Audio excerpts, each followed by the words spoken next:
What if the greatest breakthrough in your happiness after 70 isn't in adding more, but in releasing what weighs you down? As someone who has spent over a decade working closely with older adults, I can tell you, it's not the wrinkles or the slower steps that burden us most. It's the invisible weight we carry in silence. The pressure to stay useful. The guilt we've never quite forgiven ourselves for. The fear of what people think if we finally slow down. I've seen it in the eyes of the most accomplished seniors, the quiet exhaustion of trying to stay relevant. But here's the truth. You've already done more than enough. You don't need to perform anymore. You don't need to be fine when you're not. In fact, saying, "I'm fine," might be the most dangerous lie we tell at this age. Because inside, there's often a quiet ache, a heaviness we can't name but always feel. And that's why this video isn't about adding another routine, another goal, or another to-do list. It's about letting go. We're going to explore 11 powerful things to release between the ages of 70 and 85, not to give up, but to create space. Space for peace. Space for rest. Space for joy. These aren't just emotional suggestions. They're practical shifts drawn from real conversations with seniors who've told me, "I wish I had let go sooner." So I want to ask you something and be honest with yourself. Is your past stealing your peace without you even noticing? If that hit a nerve, take a moment right now and type "release" in the comments. You might be surprised how many people are carrying the same invisible load. And if this kind of content resonates with where you are in life, gentle, healing, but honest, please like this video, subscribe, and hit the bell icon so you won't miss what's next. Because what's next is real. These are the very patterns, habits, and thought loops that have kept many people from experiencing the peace they deserved long ago. And if something has been weighing you down but you haven't had the words to explain it, you just might find your answer here. Stay with me, because letting go isn't a loss, it's freedom. It's coming home to yourself. So, let's begin right where most people don't even realize they're stuck. The constant need to stay busy, even when your soul is asking you to rest. 1. The obsession with staying busy. This one belief is silently exhausting millions of seniors, and no one talks about it.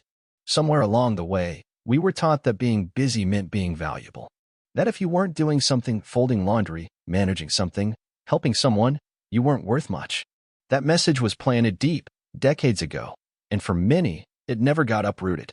Even now, in your 70s or 80s, you may feel a strange guilt for simply resting, for sitting still, for doing nothing more than breathing in the morning light or letting the hours pass quietly. But here's what I've learned after more than 10 years working with older adults. Constantly staying busy isn't a sign of strength. It's often a sign that we're afraid to be still with ourselves. I once worked with a retired teacher, 76, who told me she couldn't sit down for more than 10 minutes without reaching for something to do. "If I stop," she whispered, "I feel useless." That broke my heart, because she was anything but. But her story is not unique. So many seniors are unknowingly trapped in a cycle of motion that masks emotional depletion. When you equate activity with purpose, you lose the ability to simply be. The irony? The most powerful kind of presence comes from rest. From listening. From watching the breeze move the curtains. From learning to let a moment unfold without trying to control it. Letting go of this need to always be productive doesn't mean you've given up. It means you're finally free to choose what actually matters. Because when you say no to unnecessary obligations, to noise, to the fear of not doing enough, something incredible happens. You begin to feel lighter. Your breath deepens. Your thoughts settle. And your body, tired for years, finally exhales. You don't have to earn your rest. You are enough, just as you are. And maybe, just maybe, the stillness you've been avoiding holds the clarity you've been searching for all along. So let me ask you, what would your day feel like if you stopped measuring it by tasks and started measuring it by presence? Now let's move into something just as silently harmful, the pressure to live up to outdated expectations of who you're supposed to be. 2. Outdated expectations for yourself. You spent a lifetime becoming who you are. But somewhere along that path, a version of you was frozen in time, maybe in your 40s or 50s. Strong, capable, sharp, always holding everything together. And without realizing it, you began measuring yourself against that outdated image, as if anything less is falling short. But here's the truth I've learned, not just as a specialist in senior well-being, but as someone who has sat quietly with dozens of people in their 70s, 80s, and beyond. The only thing harder than aging is pretending you haven't. I once worked with a man in his early 80s, an accomplished engineer, respected father, and devoted husband. After his second fall that year, he told me, "I used to fix anything. Now I can't even trust my legs." The frustration in his voice wasn't just about physical loss. It was about identity. Who was he if he wasn't that steady, capable provider anymore? We spend so much of our lives chasing who we think we're supposed to be, how we should look, act, perform. But those expectations were often built in a completely different era, by a different version of us, under very different circumstances. Holding on to them now is like wearing a jacket that hasn't fit in years, tied in all the wrong places, suffocating your joy. Letting go of outdated expectations doesn't mean losing dignity, it means reclaiming it. It means saying, "This is where I am now." And that is more than enough. Your body doesn't move like it used to. Your energy may waver. Your memory might take a little longer to catch up. That doesn't make you broken. It makes you human. It makes you wise. When you release the invisible standards you've been punishing yourself with, you make space for self-compassion. You stop apologizing for needing rest. You stop hiding your emotions. You stop chasing perfection and start practicing presence. So let me ask you, what would it feel like to finally stop comparing yourself to who you used to be and start appreciating who you've become? Because next, we're going to talk about something just as heavy, the guilt we quietly carry for the mistakes we made, and the peace that comes from learning to forgive ourselves. 3. Guilt over past mistakes. There's a kind of heaviness that doesn't show up on a medical chart. You don't feel it in your joints or your spine, but it sits in your chest, quietly, sometimes for decades. It's guilt, and if you've lived long enough, you know what I mean. You remember the words you shouldn't have said, the silence you regret keeping, the people you may have hurt, even unintentionally, the choices you made when you didn't know better, but still punish yourself for today. And here's the thing, most people never talk about this kind of pain. It doesn't come up in checkups or family dinners. But in quiet moments, often when the lights are off or a familiar song plays, it rises again, like smoke from a fire you thought had long burned out. I've seen it so many times. A woman in her 70s once confided in me that she hadn't forgiven herself for how distant she'd become during her husband's final years. Another man in his 80s admitted he wished he had been more present for his children, but now felt like the window to make it right had closed. But here's what no one says enough. Guilt is meant to teach, not to torment. It's a messenger, not a jailer. Once it delivers the lesson, and once you've made peace with the past the best way you can, it's time to let it go. Because holding on doesn't fix what's behind you. It only steals what's in front of you. Your laughter, your ease, your right to love again without the shadow of, "I don't deserve this." Forgiveness isn't just something you give to others, it's a gift you offer yourself. And it's not about forgetting. It's about deciding that your story isn't only defined by its worst chapters. So what if you gave yourself permission to release the guilt, without waiting for someone else to tell you it's okay? You are still worthy of peace. Not because you've been perfect, but because you've been present enough to want better. And now that we've opened the door to emotional healing, let's talk about another source of silent pain, the relationships you've outgrown, but still hold on to, at the cost of your spirit. 4.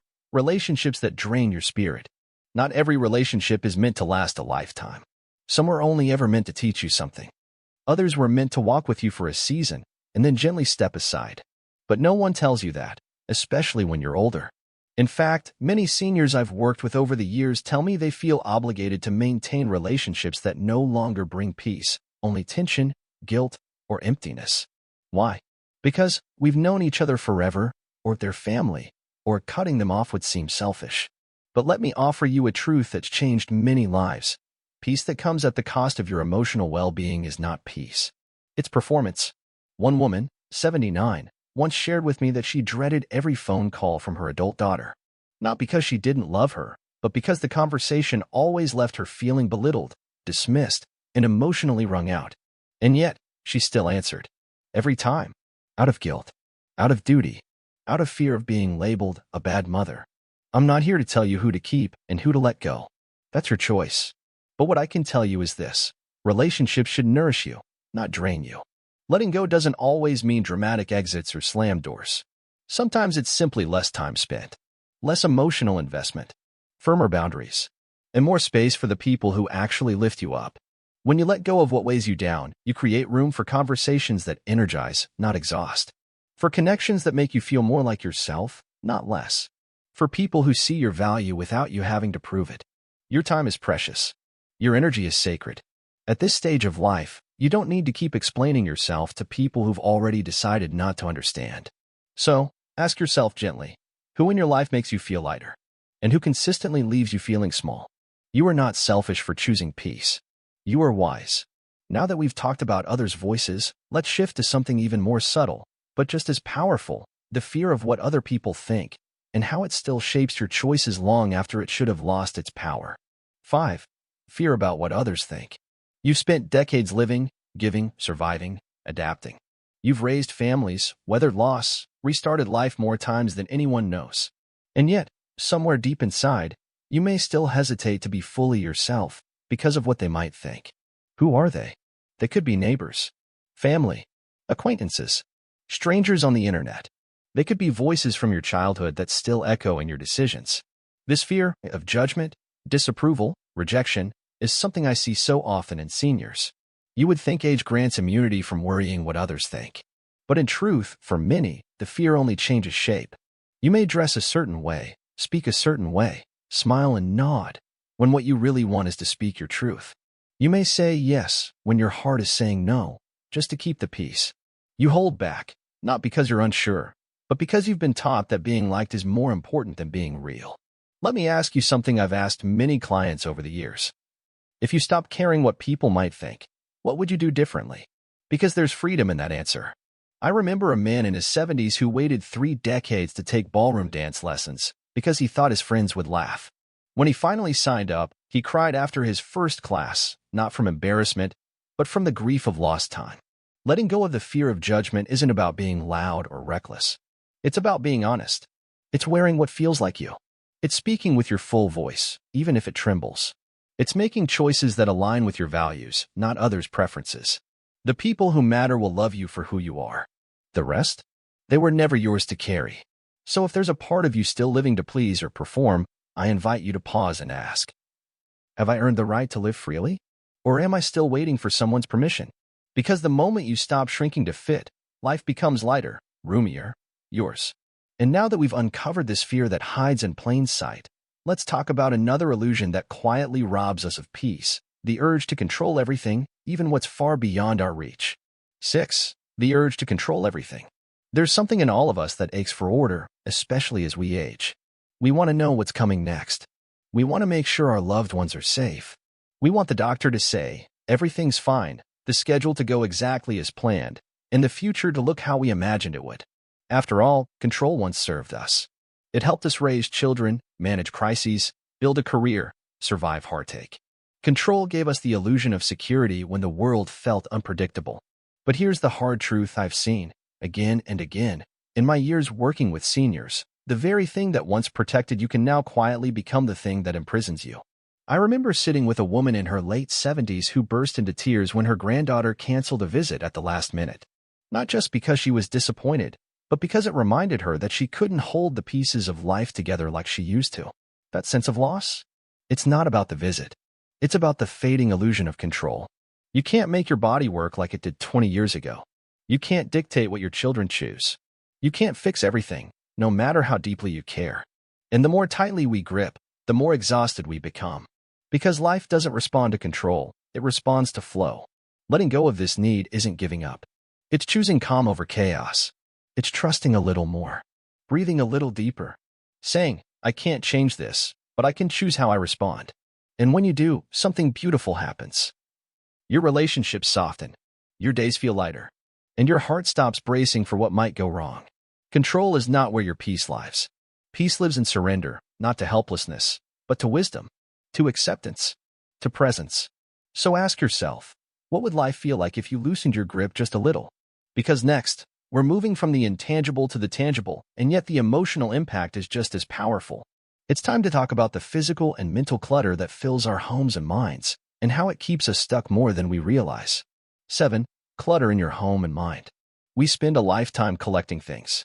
Not just items on shelves or in drawers, but stories, reminders, unfinished tasks, and emotional residue that quietly pile up over the years. Open the kitchen drawer, and you'll likely find a tangle of cords no one remembers the use for. Look around the spare room. It might hold old gifts, clothes that haven't been worn in years, or papers you swore you'd sort someday. But someday rarely comes. Now multiply that physical clutter with the mental kind. The running to-do list you never quite finish. The old conversations you keep replaying in your head. The comparison to who you used to be, and the guilt for who you think you should still be. Together, these things form a weight you don't even realize you're carrying. I remember visiting a client, a widow in her 80s, who told me she couldn't sleep through the night anymore. Not because of pain, but because her house felt heavy. She wasn't talking about the furniture. She meant the photos, the paperwork, the silence stuffed with things left unsaid. Her space was full, but her heart felt crowded. Here's what I've learned. Clutter isn't just about mess. It's emotional noise. And when your environment is overstimulating, your nervous system never fully relaxes. You stay on edge. You forget where you put things. You lose precious energy without even noticing. But here's the good news. Letting go doesn't have to mean throwing everything away. It simply means asking, does this add peace to my life or pressure? Is this memory still bringing joy or just guilt? Am I keeping this because I love it or because I'm afraid to let it go? Start small. A drawer. A single box. A thought you've carried too long. Each release creates space, not just on the shelf, but in your soul. Because happiness doesn't need a crowded room. It just needs room.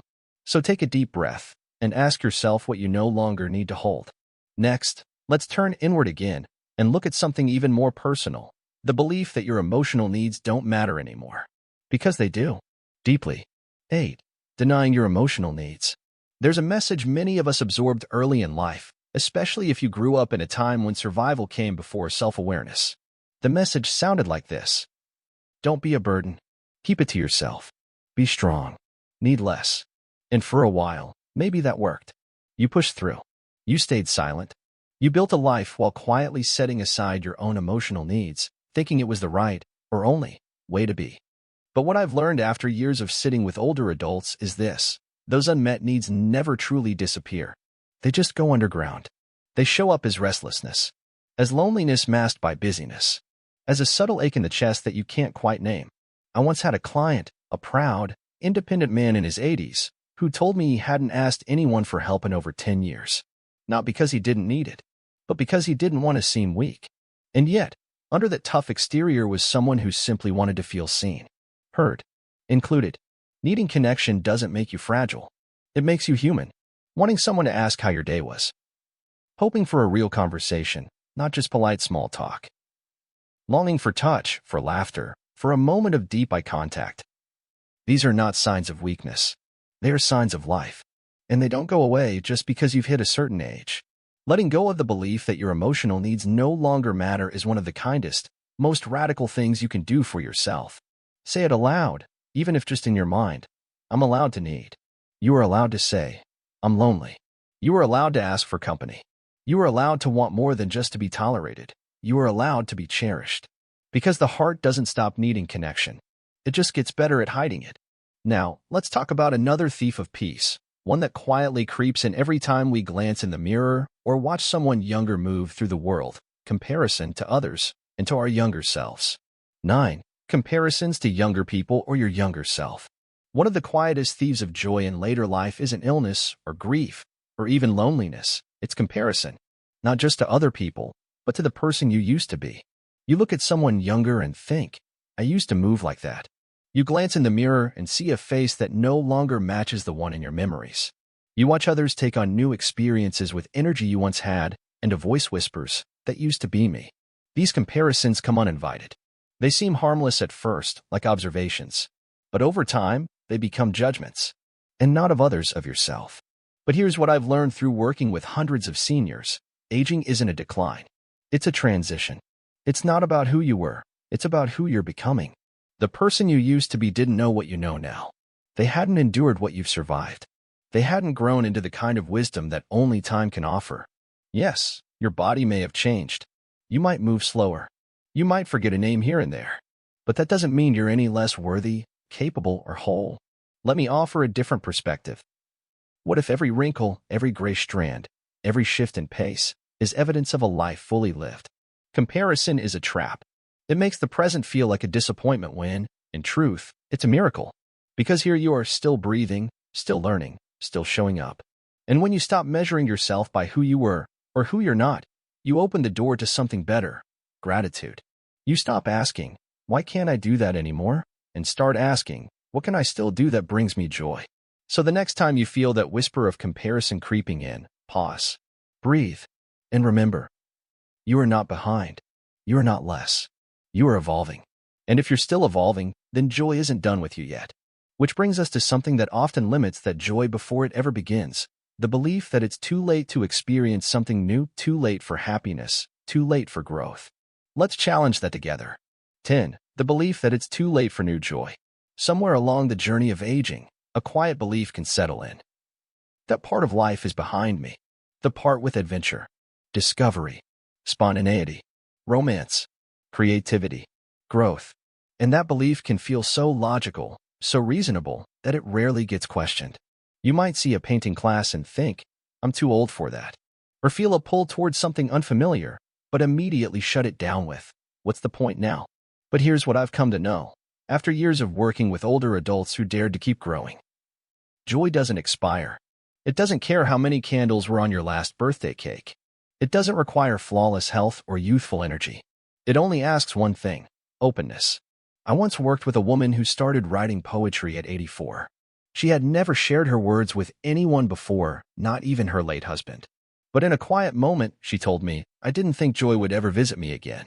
I didn't expect it to come through a notebook and a pen. But it did. Maybe for you, joy looks like learning something new. Trying that recipe you always saved but never made. Joining a walking group. Sitting outside to watch the sunrise, really watching it. Volunteering. Traveling. Laughing louder than you think you should. Whatever it is, let go of the belief that it's too late. Because it isn't. You are not finished. You're simply in a different chapter. And sometimes, the most surprising happiness comes not from grand events, but from saying yes where you once said no. Say yes to curiosity. Yes to connection. Yes to that small voice inside that says, maybe I still can. So I'll ask you this. What if the door to joy hasn't closed? What if it's been open all along, waiting for you to walk through?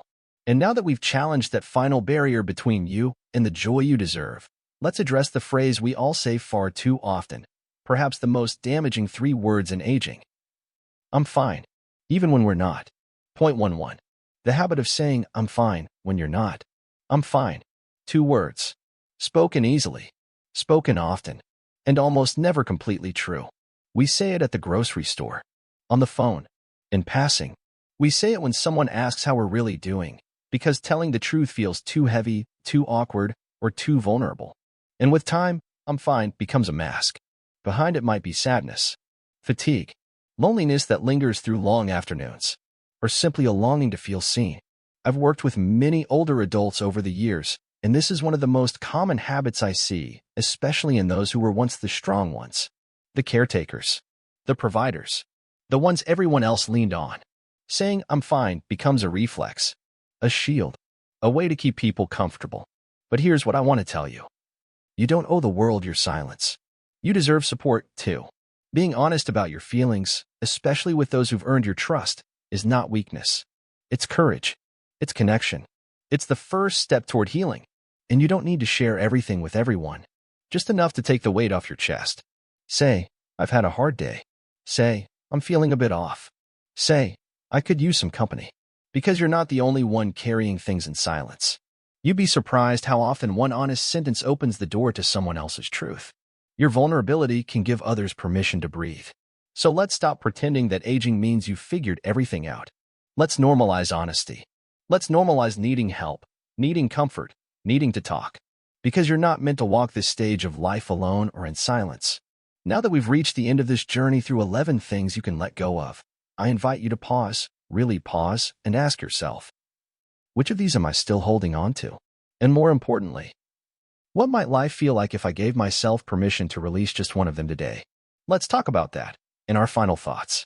Now that we've walked through these 11 powerful things to let go of, I want to ask you, gently, without judgment, what's still living inside you that no longer serves your peace? Maybe it's the guilt you've carried like a quiet weight. Maybe it's the version of yourself you keep trying to live up to, even though that person no longer fits your life today. Maybe it's a relationship that drains you, or the belief that you always have to be okay. Whatever it is, here's what I know after more than a decade working with seniors across all walks of life. Letting go doesn't mean you're losing anything. It means you're choosing something better. You're choosing clarity over chaos, compassion over pressure, presence over perfection. You've carried so much, for so long, and you've earned, truly earned, the right to live unburdened. So, If even one of these 11 habits, patterns, or beliefs spoke to something in you, please don't let it pass quietly. Let this be a turning point. Backhand index pointing right, comment below and share which one you're ready to let go of. It doesn't have to be eloquent. It just has to be real. Your voice may be the encouragement someone else needs today. And if this video helped you feel seen, supported, or inspired, even in the smallest way, please like this video, subscribe, and click the bell icon so you never miss another conversation like this. This community is growing, and there's space here for you. Because here's the deeper truth. You're not too late. You're not too far gone. You're right on time. There is still beauty to be found, still laughter to be shared, still moments that can take your breath away, not from regret, but from wonder. And none of it depends on how much you've done.